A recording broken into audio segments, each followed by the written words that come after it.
नमस्कार श्रोते हो, मी अर्चना रवींद्र शिर्के माऊली कथाकथनमध्ये तुमचे पुन्हा एकदा स्वागत करते. आपण ऐकत आहोत क्षणचरी. लेखक रत्नाकर मतकरी.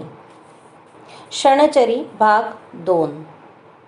केव्हा तरी तिला जाग येते. ती दारावरच्या बेलच्या आवाजाने. ती अशक्तपणे दाराशी जाते. दारावरचा दिवा लावून दार उघडते. जीन्स आणि टॉप घातलेल्या बार्बी डॉलसारखी दिसणारी शमा आत येते. रवी आलाय ना? येता येताच ती विचारते. आला होता, आत्ताच गेला. माल 1,00,000 रुपयांना नागवून, ती मनातल्या मनात म्हणते. असा कसा गेला? उंच बारीक आवाजात शमा विचारते. मला तर म्हणाला होता की तुला बरोबर घेतल्याशिवाय बाहेर जाणार नाही. बस, तुला एक सांगायचे आहे, जय म्हणते. कुठं जाणार? काही सांगितलं? शमा अजून आपल्याच नादात. तू रवीचा नाद सोडायला हवा शमा. त्याच्या पाठीमागे भटकणं बंद करायला हवं. रवीची बायको म्हणून सांगत नाहीये मी, तुझी मावस बहीण म्हणून सांगते. तू लहान आहेस म्हणून सांगते. तुला वाटतं तेवढी लहान नाही मी. मला स्वतःची काळजी घेता येते. मी रवीच्या बरोबर असते कारण रवी मला त्याच्या सिरियलमध्ये काम देणार आहे. असं वाटत असेल तुला, पण ते चूक आहे. तू मूर्ख आहेस. वेळीच सावध हो. तुझ्यासारख्या 10 तरी पोरींना रवी सध्या झुलवत असेल. असला मत्सर तुझ्यासारख्या विदुषीला शोभत नाही. तू तुझे प्रोजेक्ट्स करत गावभर फिरत असतेस. मग रवीसारख्या कलावंतानं कंपनीसाठी दुसरीकडे बघितलं तर त्यात गैर काय? बिचाऱ्याला कायम लोनली वाटत असतं. तुला जर त्याचा तिटकारा येत असेल तर सरळ सोडून दे की त्याला. रवी म्हणतो. तू त्याला सोडण्याची किंमत द्यायला तयार नाहीस. काय मडकवून ठेवलंयस तू त्याला, ना स्वतःला ना दुसऱ्याला. चालती हो, आधी चालती हो. आपण काय बोलतो हे तुला कळत नाहीये. तुझ्या भल्यासाठी सांगते तर उलट मलाच. जा जा त्याच्या मागे आणि मर. शमा आपले हाय हिल्ड शूज खाट खाट वाजवत बाहेर पडते आणि जयला रडण्याचा उमाळा येतो. शमासारख्या उन्हाळ पोरींना रवीसारख्या कलेबिलेच्या गोष्टी करणाऱ्याचे आकर्षण असणारच. एवढे का आपल्याला समजत नाही? तिच्या वयात ती असे उद्धटपणे बोलणारच, हेही आपल्याला ठाऊक आहे. मग कशाला आपण तिचा शब्दनशब्द मनाला लावून घेतो? कशाला? याचे कारण उघड आहे. एकटी शमा असे बोलून थांबणार नसते. सगळेच रवीला सहानुभूती देणार असतात. तिला संसारात स्वारस्य नसलेली एक वृक्ष विदुषी समजणार असतात. आणि रवी कसा आहे हे जरी त्या एकट्या डॉक्टर हरिहरांना पटवू शकले तरी कुणालाच पटवू शकणार नसते. जयला कमालीचे हताश वाटू लागते. एवढे एकच सुख असते की उद्यापासून आणखी काही दिवस तरी तिची रवीपासून सुटका होणार असते. एअरपोर्टवर उतरल्यानंतर आणखी 6 तासांचा बसचा प्रवास करून मरगळलेली जय गौणाला येऊन पोहोचते. तेव्हा सगळीकडे संधी प्रकाश पडलेला असतो. लवकरच काळोखाण्यापूर्वी ते गाव सोनेरी होऊन लखलखत असते. गावाच्या वेशीवरच भेटलेल्या एका घोंगडीवाल्याला ती डाक बंगला कुठे असं विचारते. तो न बोलता तिची बॅग उचलतो व चालू लागतो. डाक बंगल्याशी पोहोचेपर्यंत अंधारू लागते. बॅग घेऊन आलेला घोंगडीवालाच पाठीमागच्या खोपट्यातून चौकीदाराला शोधून आणतो.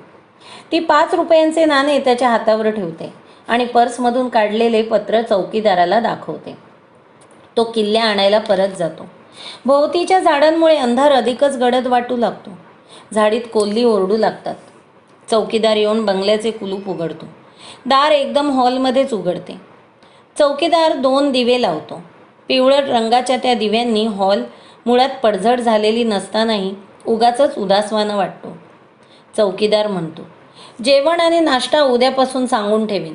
आज आमच्यातलीच भाकरी खाणार का? ती नको म्हणते. रात्री मी फार काही खात नाही. तसा बिस्किटांचा एक पुडा आहे जवळ. भूक लागली तर. चहा मिळाला तर मात्र हवा आहे, पण तोही अगदी गोड मिट्ट नको, साखर जेमतेम घातलेला. चौकीदार एका भांड्यात चहा घेऊन येतो आणि तिचा चहा पिऊन होईपर्यंत तिथेच ठिय्या मारून बसतो. थोडीशी सोबत मिळाली म्हणून जयला बरेच वाटते. ती ताबडतोब आपल्या कामाला सुरुवात करते. चौकीदाराला विचारते, क्षणचरीची माहिती आहे का? चौकीदार एकदम उठून उभा राहतो. तिच्या हातातला चहा कधी संपतो याची अधीरतेने वाट पाहू लागतो. ती परत विचारते, शनचरी नावाची चेटकी होती ना या भागात? चौकीदार नाईलाजाने बोलल्यासारखे म्हणतो. बाई, अशा करकरीत तिन्ही सांजेच्या वेळी नाव काढू नका तिचं. आणि तो चहाचे भांडे उचलून घाईघाईने चालू पडतो, तोंडाने राम राम पुटपुटत. एकूण आहे, या गावाला शनिचरीची माहिती आहे. नुसती माहितीच नाही तर दहशतही आहे. जयला थोडा उत्साह येतो. ती दार लावून घेते, मुख्यतः डासांच्या भीतीने. मग ते डाग बंगल्याची पाहणी करते. हॉल सोडून आणखी 2 खोल्या असतात, शिवाय छोटेसं किचन, बाथरूम. येणार असल्याचे आगाऊ कळविल्यामुळे सगळे झाडून पुसून स्वच्छ केलेले असते. बेडरूममधल्या पलंगावर एक फारशी न उसवलेली गादी असते. कपाटात चादरी असतात. चला, आजची रात्र नीट जायला हरकत नसते. जय डायरी काढून त्या मंद दिव्याच्या प्रकाशातच लिहू लागते. गावाचे प्रथमदर्शनी रूप, डाग बंगला, शनचरीच्या उल्लेखाबरोबर राम राम म्हणत चौकीदाराचे पळून जाणे. सकाळी उठल्याबरोबर ती गावात थोडेसे फिरून येते. बस स्टँडपर्यंत जाऊन येते. जवळपासच्या गावाची माहिती काढते. दररोज आजूबाजूची काही गावे बघून यायची. तिथल्या लोकांना भेटायचे, शनचरीविषयी विचारायचे. त्याबरोबरच इतरही चेटक्या, जादूटोणा करणारे मांत्रिक यांची माहिती गोळा करायची. आणि रोज संध्याकाळी मुक्कामाला डाक बंगल्यावर परत यायचे. असा तिचा बेत ठरतो. चौकीदाराला ती शनचरीविषयी पुन्हा विचारते. दिवसा उजेडी त्या चेटकीविषयी बोलायला काही हरकत नाही अशी समजूत घातल्यावर आणि आपण खास याच कामासाठी आलो आहोत असे सांगितल्यावर तो थोडीफार माहिती देतो. शनचरीला 50 वर्षांपूर्वी गावच्या जमीनदाराने जाळून मारले. त्यानंतर अचानक एक बाई, जी आधी कुणाला माहीत नव्हती, ती शनचरीसारखीच तांबडा काळा पोशाख करून गावातून हिंडू लागली. स्वतःला शनचरीच म्हणवू लागली. जमीनदार तुलाही जिवंत जाळेल अशी भीती घातली तरी तिने काही दाद दिली नाही. शनचरीसारखीच हिची नजरही वाईट होती. उभ्या पिकावर पडली तर पीक जळून जाई. खेळत्या पोरावर पडली तर ते सुकायला लागे. कोण होती ती? शनचरीची मुलगी? छे छे, शनचरीला कुठली मुलगी? या बायकांना पोरं होत नाहीत बाई. झाली तरी मरून जातात. लोक म्हणतात ते चेटूक विद्येची बिदागी म्हणून काळ्या देवाला द्यावी लागतात. ही बाई आपण कोण, कुठली सांगत नसे. नाव सांगायची तेही शनचरीच. मग पुढे तिला पण कुणीतरी कोयत्यानं तोडली आणि 8-15 दिवसात आणखी एक बाई काळी घागरा, चोळीनी तांबडा दुपट्टा घेतलेली कुठं कुठं दिसायला लागली. लोक तिला घाबरायला लागले. आपल्या घरावर तिची नजर पडू देईना झाले. ती देखील आपलं नाव शनचरीच सांगायची, पण वस्तीत जास्त करून दिसायची नाही. झाडीतून रानातून फिरताना दिसायची. तिचं काय झालं काय माहीत नाही, पण गावात कोणाला तरी कुठंतरी क्वचित कधीतरी शनचरी दिसतेच असं म्हणतात. की 50 वर्षांपूर्वी जाळून मारलेली शनचरी मेलीच नाही, ती अजून जिवंत आहे. ती कशी असेल जिवंत? का? या चेटक्या असतात, त्यांना तुमच्या आमच्यासारखं मरण कुठनं असायला? त्यांची विद्या असते ना, साधना असते अघोरी. त्यामुळे त्यांना बरोबर ठाऊक असतं मेलं तरी परत जिवंत कसं व्हायचं ते. चौकीदाराच्या उद्गारांनी जयला एकच नवीन दिशा सापडल्यासारखे होते. 50 वर्षांपूर्वी मेलेल्या शनचरीच्या कथा त्या भागात आजही कशा ऐकायला मिळतात याचे कोडे उलगडल्यासारखे होते. शनचरी गेल्यानंतर तिच्या मागून कोणी ना कोणी तिच्या नावाचा वसा घेतला आहे. तिचा संप्रदाय चालू ठेवला आहे. गावकऱ्यांची त्यामुळेच खात्री आहे की शनचरी अजून जिवंत आहे. ती ऐकेल या भीतीने रात्री ते तिचे नाव देखील घेत नाही. तिला जाळून मारणाऱ्या जमीनदाराचा कोणी ना कोणी वंशज जिवंत असेलच ना अजून, ती विचारते. चौकीदार हा म्हणतो. जमीनदाराचा वाडा दाखवायचे कबूल करतो. मग त्याच्याशी काय बोलायचे, काय करायचे ते तिने करावे. डाक बंगल्यापासून सुमारे मैलभर अंतरावर जमीनदाराचा वाडा असतो. गावातल्या निम्म्याधिक जमिनी त्याच्या मालकीच्या असतात. तेव्हा गावचा जमीनदार तो आणि सरपंचही तोच. त्याचा हुद्दा कोणी विचारायला जात नाही. तो सांगेल तसे निमूटपणे करतात. वाड्याच्या फाटकाची भिंत भलतीच लांब रुंद असते. फाटक ढकलून आत गेल्यावर एक लांब लचक बगीचा लागतो. फळझाडांची, फुलझाडांची दाटी असलेला. मधल्या पाय वाटेने दोघे चालू लागतात. पाय वाटेच्या टोकाशी मजबूत दगडी वाडा असतो. बाजूला एक जीप उभी असते. चौकीदार पुढे येऊन चौकशी करतो.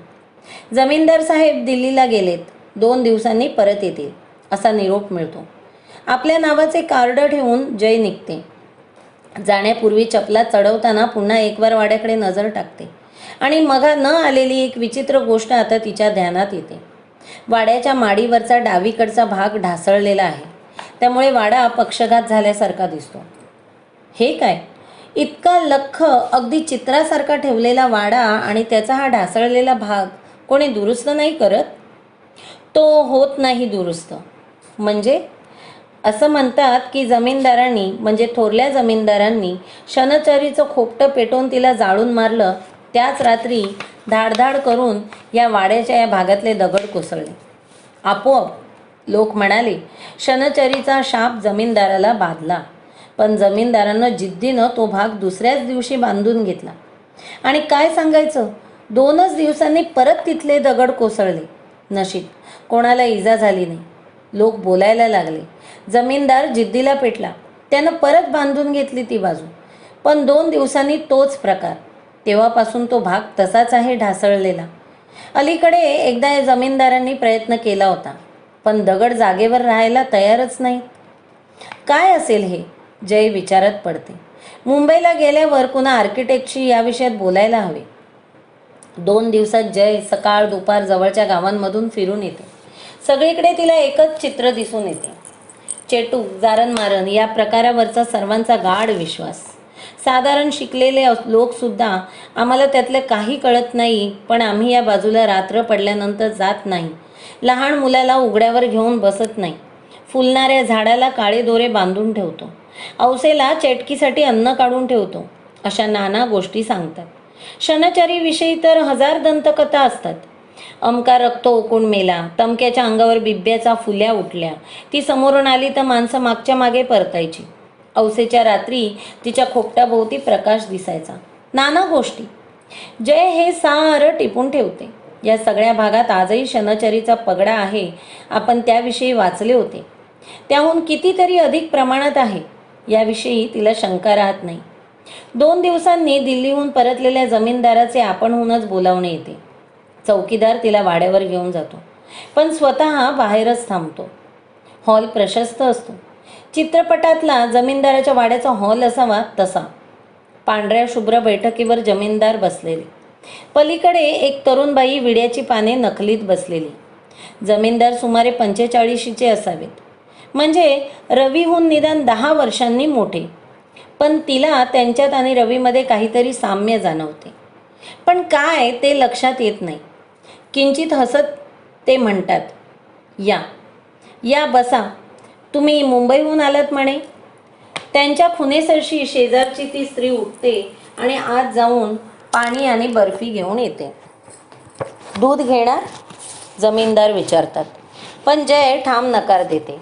तशी ती स्त्री पुन्हा आपले विड्याची पाने नखलण्याचे काम चालू ठेवते. या दरम्यान जयने आपल्या येण्याचा हेतू सांगितलेला. जमीनदारांचे हास्य थोडा वेळ लोप पावते. कपाळावर सूक्ष्म आठ्या उमटतात. शनचरीविषयी कशाला माहिती गोळा करताय तुम्ही? ती एक भयंकर बाई होती. आमच्या जन्माआधीच ती मरून गेली.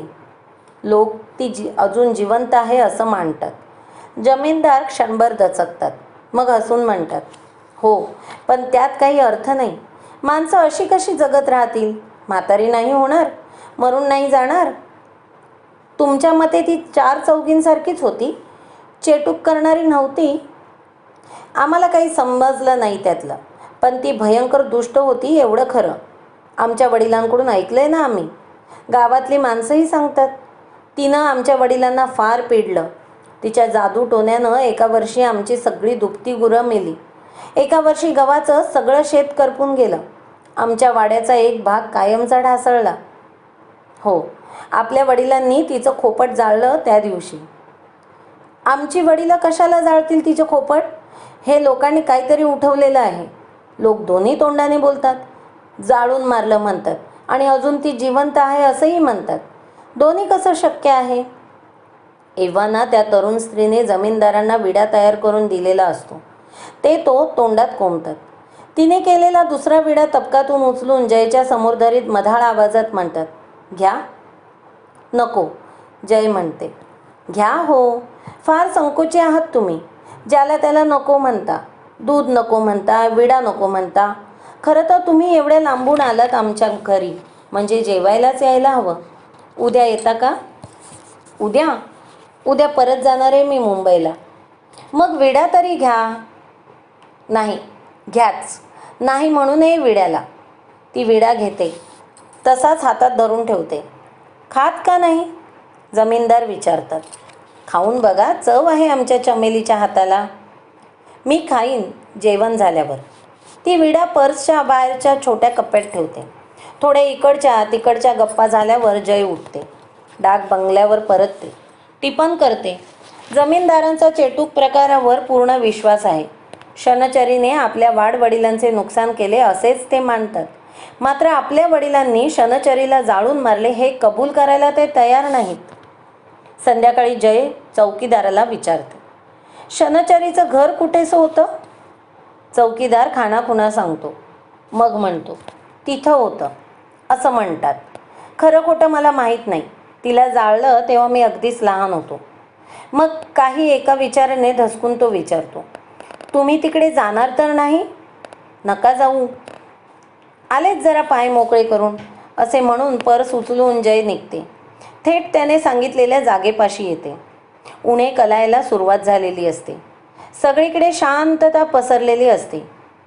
इथे कुठे शनचरीचे खोपट असेल? आता तर तिथे काहीच नसते. मग तिच्या एकदम लक्षात येते, काहीच नसणे हीच त्या खोपटाची खूण असते. बाकी सगळीकडे गर्द झाडी असताना याच भागात झाडं झुडपं सोडाच, पण गवताचं एक पातंसुद्धा नसतं. बहुधा कित्येक वर्षात उगवलेलंच नसतं. जणू तिथले सगळे जीवनच जळून गेलेले असते. आणि त्याच्याच पलीकडे बांबूचे घनदाट बन, सूर्यकिरणही आत येऊ न शकल्यामुळे एखाद्या काळोखी गुहेसारखे दिसणारे गहन बन. त्या ओक्याबोक्या पूर्ण रिकाम्या जागेवर एकच एक फत्तर आहे. जय त्यावर बसते. आजूबाजूचे वातावरण अनुभवू लागते. तिथली ती किर्र शांतता ऐकू लागते. एकदम तिला आठवण होते जमीनदारांची. त्यांनी दिलेला विडा खायचे ती विसरूनच गेली आहे. पर्सच्या छोट्या कप्प्यात हात घालून ती तो विडा काढते आणि खाऊ लागते. हळूहळू तिला एक प्रकारची गुंगी चढू लागते. या विड्यात काही गुंगीचा पदार्थ घातला होता की काय? पण ही गुंगी तशी नाही. आपल्याला आजूबाजूचे समजते आहे आणि तरीही सारे शरीर बधीर झाल्यासारखे वाटते आहे. समोरचे ते वेळूचे बन, त्याच्या काळोखातून दोन तांबूस डोळे आपल्याकडे पाहतायत, रोखून पाहतायत, टक लावून पाहतायत. जय तो भास झटकून टाकण्याचा प्रयत्न करते, पण तो अधिकच खरा होऊ लागतो. आता तिला त्या डोळ्यांच्या वर एक तांबडा लाल पट्टा दिसू लागतो, मळवट भरल्यासारखा. त्यावर केसांच्या जटा पूर्ण पिकलेल्या. हळूहळू तो चेहरा पुढे येऊ लागतो. आता जयला एका वृद्ध स्त्रीची अंधूक अशी आकृती दिसू लागते. एक लाल भडक पट्टा त्या चेहऱ्याखाली दिसतो. तो बहुधा दुपट्टा असावा. बाकीचे काळे कपडे अंधारात मिसळून गेलेले. जयच्या शरीराची बधिरता वाढते. आपण कुठे आहोत, आजूबाजूला काय चालले आहे हे कळेनासे होते. फक्त समोर वेळूच्या बनाच्या काळोखातून पुढे येणारी, काळोखात अर्धवट मिसळून गेलेली ती आकृती. तिच्या तोंडून काहीतरी शब्द. तू कुठे बसलेस? तिच्या समाधीवर. काहीतरी खातेस? जय चटकन उठते. एक साधा फत्तर म्हणून आपण त्यावर बसलो. तिची समाधी? इथे बसून काहीतरी खात बसून आपण तिचा अनादर केला का? जय तोंडातला विडा थुंकू पाहते. पण या जागी थुंकायचे तरी कसे? आता काही उपयोग नाही. वेळ टळून गेली आहे. या समाधीवर बसून खाणाऱ्यांचं जे होतं तेच तुझंही होणार. म्हणजे काय होणार ते वेळ आली की कळेल. आता ती वृद्ध स्त्री थोडी पुढे आलेली. शनचरी? जमीनदार आत्ताच्याचा बाप त्यावेळी तरुण होता. पोरींना नादी लावायचा, झुलवायचा, फसवायचा, बळजबरी करायचा, त्यांना आयुष्यातून उठवायचा. शनचरीला हे बघवेना. पण ती गरीब वयस्कर, ती काय लढणार जमीनदाराच्या विरोधात? पण तरुण आया बहिणींच्या आयुष्याचा कचरा होताना पाहणं हे पण तिला सहन होईना. तिच्या अंगात शक्ती होती. साधना केली आणि तिनं या माणसाला शिक्षा होईल असं पाहिलं. आपल्या परीनं त्याची गुरंढोरं, त्याची शेती जमेल तेवढ्याचा विध्वंस केला. त्याच्या डाव्या हाताला लकवा देखील लावला. दुसरं काय करणार एक बाई माणूस? विद्या होती तिच्याकडे. संताप संताप झाला की शक्ती यायची. त्या संतापानंच मग एरवी न हलणाऱ्या वस्तू पण तिचं ऐकायच्या. जय चकित होऊन ऐकत राहते. चेटूक हे शस्त्र त्या असहाय बाईने त्या जुलमी जमीनदाराच्या विरोधात वापरले. तिच्या लक्षात येऊ लागते, याच कारणाने शनचरीचा संप्रदाय अजून जिवंत आहे. शनचरी मागून शनचरी जोवर जुलूम चालू राहणार तोवर शनचरी जिवंत राहणार. शनचरीचं खोपटं जाळलं त्या राक्षसानं. ती जळून गेली, पण जळताना तिनं म्हटलेल्या मंत्रानं जमीनदाराचा वाडा कायम ढासळला. शनचरी आहे तोवर त्याचा दगड जागेवर राहणार नाही. मी हे का सांगते तुला? तू तिच्या समाधीवर बसलीस, तिथं अन्न खाल्लंस म्हणून. ऐकता ऐकता जयला भोवळ येते. तिला भान येते तोवर काळोख पडलेला असतो. त्या रिकाम्या जागेवर ती एकटीच असते. थंड वारे सनसनू लागलेले असतात आणि वेळूच्या बनातून शब्दाशिवाय सुरांच्या लकेरी येत असतात. जय मुंबईला एअरपोर्टवर उतरते तेव्हा तिचे डोके जड झालेले असते. अंग बधीर झाल्यासारखे वाटते आणि असे असूनही आश्चर्य म्हणजे थकवा मुळीच नसतो. एक वेगळीच हुशारी तरतरी वाटत असते. लिफ्ट 6व्या मजल्यावर थांबते. हातातली बॅग खाली ठेवून जय पर्समधील किल्ली काढते. ती दाराला लावते. बॅग वरांड्यातच ठेवून अंग टाकण्यासाठी ती बेडरूममध्ये जाते. बेडवरच्या रवी आणि शमाची धावपळ होते. शमा चादर अंगाभोवती लपेटतच बाथरूममध्ये पळते. रवी विनासंकोच अंगात कपडे घालू लागतो. संतापाच्या ज्वाळा जशा जयला लपेटून टाकतात. रवी, ती ओरडते. रवी कपडे घालता घालताच तिच्याकडे पाहतो. आपल्यावर रोखलेल्या बोटाकडे, त्या बोटाच्या लांब लचक वाढलेल्या नखाकडे पाहत राहतो. त्याचे डोळे भयाने तारवटतात. शर्ट जेमतेम अंगात चढवत तो पळत सुटतो. बाथरूममध्ये कपडे चढवून क्षमा येते. ती जयकडे पाहते आणि किंकाळी फोडते. धडपडत दाराच्या चौकटीवर आपटत, भिंत पकडत ती कशीबशी दरवाजा गाठते आणि लिफ्टपाशी पोहोचते. लिफ्टची बेल वाजवते. एकदा, दोनदा आणि मग लिफ्टसाठी न थांबता ती काहीतरी प्रचंड संकट मागे लागावे तशी जिन्यावरून धावत सुटते. डॉक्टर हरिहरना त्यांच्या असिस्टंटचा फोन येतो. प्रथम तो काय बोलतो हे त्यांना नीट समजत नाही. विलक्षण घाबरल्यासारखा त्याचा आवाज येतो. डॉक्टर जयचा नवरा वारला. हो, रवीच. फार विचित्र अपघात झाला त्याला. लिफ्टमध्ये त्यानं एक पाय टाकताच लिफ्ट अचानक सुरू झाली. दारात अर्धवट सापडलेल्या, एक पाय एक हात बाहेर अडकलेले अशा अवस्थेतले रवीचं अंग सोलपटलं. डोकं आपटत जाऊन फुटलं. लिफ्ट 4 मजले खाली येऊन थांबली. लिफ्टभर रक्ताचा सडा पडला होता. Terrible news. जयला कसं कळवणार? ती आली आहे मुंबईत. तिला सांगितलंय. सिडेटिव्हज दिलेत. रवीचे मित्र परस्पर सोय करणार आहेत त्याच्या क्रिमेशनची. ठीक आहे, मी संध्याकाळी भेटतो जयला. संध्याकाळी उशिरापर्यंत क्षमा तापाच्या गुंगीतच असते. तिची मम्मी तिच्या उशाशी बसून असते. रवीचा रक्तबंबाळ देह लिफ्टमधून काढताना तिने पाहिलेला असतो. तिथेच ती चक्कर येऊन पडलेली असते. गुंगीतसुद्धा ती त्याविषयीच बोलत असते. हे तिच्या मम्मीला समजू शकते. तिला समजत नाही ते हे की क्षमामध्ये जयविषयी ती भयंकर दिसत होती.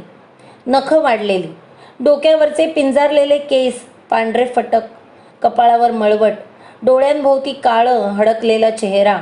असे काहीच्या बाहीच का बोलते? संध्याकाळी डॉक्टर हरिहर येऊन जातात तेव्हा जय सिडेटिव्हजच्या अंमलाखालीच असते. झोप, मी उद्या येईन असे सांगून डॉक्टर हरिहर परत जातात. दुसऱ्या दिवशी ते येतात तेव्हा मात्र जय बरीच हुशारलेली असते. आय एम सॉरी, रवीला फारच विचित्र ॲक्सिडेंट झाला. लिफ्ट अशी आपली आपण कशी सुरू झाली कोणालाच सांगता आलेलं नाही. आपल्या रेखीवपणे कापलेल्या नखांना नेल पॉलिश लावता लावता जय म्हणते, सर, शनचरीच्या संशोधनातून मला एक अगदीच नवीन मुद्दा मिळाला. आत्तापर्यंत आपण समजत होतो की फक्त दुष्ट बायका मत्सरानं दुसऱ्याचं वाईट व्हावं म्हणून चेटूक जारणमारण करत असतील. मग तसं नाही आहे का?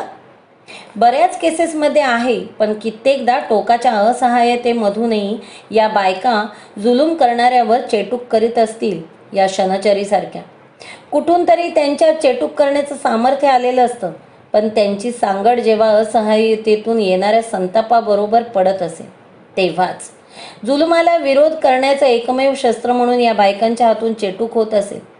त्यांच्या अंगात मग अशी काही शक्ती येत असेल की अचेतन वस्तूही त्यांचं ऐकत असतील. डॉक्टर हरिहर जयकडे पाहत राहतात. तिच्या डोळ्यात त्यांना एक नवी अनोळखी शक्ती दिसते. त्यांचे मन भयाने दाटून येते. इथेच क्षणचरी ही कथा संपते.